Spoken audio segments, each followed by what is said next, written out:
Hola, mi nombre es Enrique Donaire. En esta lista de reproducción, resuelvo problemas de matemática, de diferentes exámenes de admisión, a la Universidad de Oxford. En específico, el problema que vamos a resolver en este video, llegó al examen que se dio el miércoles 31 de octubre de 2007. Y es del tema de cálculo diferencial, puntos estacionarios. En esta pregunta, nos dicen, la función y igual a 2x al cubo menos 6x al cuadrado más 5x menos 7. Y nos dan 4 opciones. No tiene puntos estacionarios. Tiene un punto estacionario. Tiene 2 puntos estacionarios. Tiene 3 puntos estacionarios. Antes de empezar, veamos qué es un punto estacionario. Una función, f de x, de una variable, tiene un valor estacionario en el punto x, igual a, si su derivada en ese punto es 0. Es decir, si la derivada de f, evaluada en el punto a, es igual a 0. Dicho de otra forma, si la derivada de x, es igual a 0, en los puntos, x sub 1, x sub 2, x sub 3, etc. Entonces, podemos decir que los puntos, x sub 1, x sub 2, x sub 3, etc., son puntos estacionarios de f de x.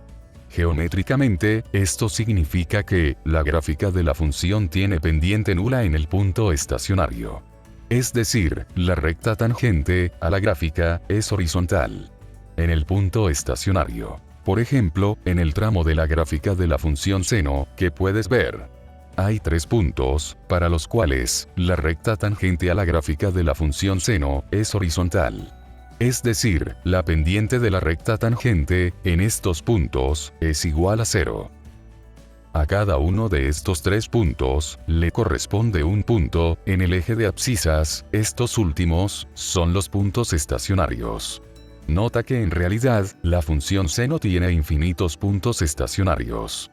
Ya que la función es periódica, y su dominio es igual al conjunto de los números reales. Entonces, los puntos estacionarios son x igual a menos pi medios, x igual a pi medios y x igual a 3 pi medios. La derivada de la función seno es la función coseno. Por ello, la derivada de la función seno, evaluada en cada uno de los puntos estacionarios, es 0. Teniendo todo lo anterior en cuenta. Ahora sí, resolvamos el problema. Empecemos por determinar la derivada de la función que nos dan en el enunciado del problema. Para ello, utilizaremos algunos teoremas de límites. En primer lugar, aquel que nos asegura que la derivada de la suma de un número finito de funciones es igual a la suma de sus derivadas, si estas derivadas existen. Ten en cuenta que, una sustracción, también se puede ver como una suma. Después, aplicaremos la regla de diferenciación para el producto de una función por una constante. Esta nos dice que, la derivada de la multiplicación de una función, por una constante, es igual a la derivada de la función multiplicada, por la constante. Ten en cuenta, que c, es la constante.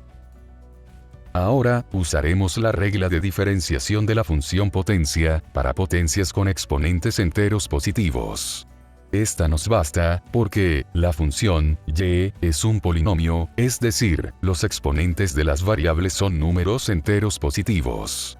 Esta regla nos dice, si f es la función potencia, definida por f de x, es igual a x a la n, donde n es cualquier número entero positivo, entonces f es diferenciable, y la derivada de f de x es igual a n por x elevado a n menos 1. Por último, aplicaremos la regla de diferenciación de una constante, la cual nos dice, si c es una constante, entonces, la derivada de c es igual a 0.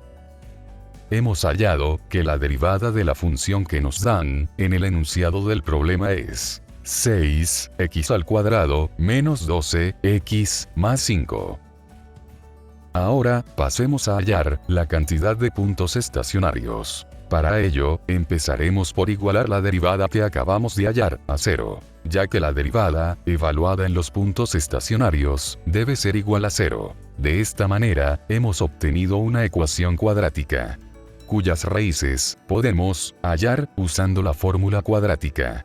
Sin embargo, no lo haremos, porque nos basta con saber el número de raíces de la ecuación, y la naturaleza de estas raíces. Esto lo determinaremos, analizando el valor del discriminante, teniendo en cuenta que, cuando el discriminante es mayor a 0, la ecuación tiene dos raíces reales diferentes. Cuando el discriminante es igual a 0, la ecuación tiene dos raíces reales iguales.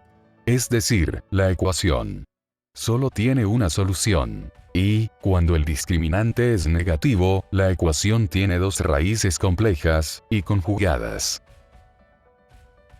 En nuestro caso, el discriminante es igual a 24, es decir, es mayor a 0, por tanto, nuestra ecuación tendrá dos soluciones. Estas dos raíces son los puntos estacionarios de la función que nos dan en el enunciado del problema.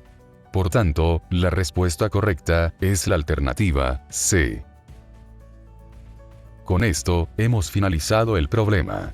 Sin nada más que decir, te agradezco mucho por haber visto este video.